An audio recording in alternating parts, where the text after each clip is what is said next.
খড়িবাড়ির পানি ট্যাঙ্কিতে সংলগ্ন গৌর সিংজোত এলাকায় রেলে কাটা পড়ে মৃত্যু হলো এক ব্যক্তির। জানা যায় ওই ব্যক্তি রেল লাইন পার হচ্ছিল, আর ঠিক সেই সময় ঠাকুরগঞ্জ শিলিগুড়িগামী কাটিহার ইন্টারসিটি এক্সপ্রেস ট্রেনে কাটা পড়ে মৃত্যু হয় ওই ব্যক্তির। ঘটনার খবর চাউর হতেই স্থানীয়রা ভিড় জমায়। খবর পেয়ে ঘটনাস্থলে পৌঁছয় পানি ট্যাঙ্কি ফাঁড়ির পুলিশ ও রেল পুলিশ আধিকারিকেরা। মৃতদেহটি উদ্ধার করে ময়নাতদন্তের জন্য উত্তরবঙ্গ মেডিকেল কলেজ ও হাসপাতালে পাঠানো হয়েছে। তবে ওই মৃত ব্যক্তির পরিচয় এখনো পাওয়া যায়নি। তদন্ত শুরু করেছে পুলিশ।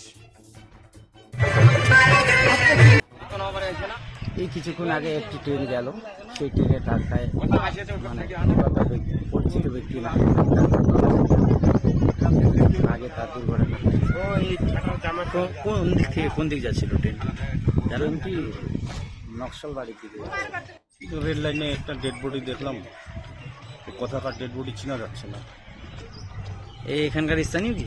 স্থানীয় চিনতে পারি না কেউ, এমনভাবে হয়েছে। কখন হয়েছে ঘটনাটি? একটু আগেই হলো, আমি তো খবর পাই আসলাম। কোন ট্রেনে কাটা পড়েছে জানা আছে?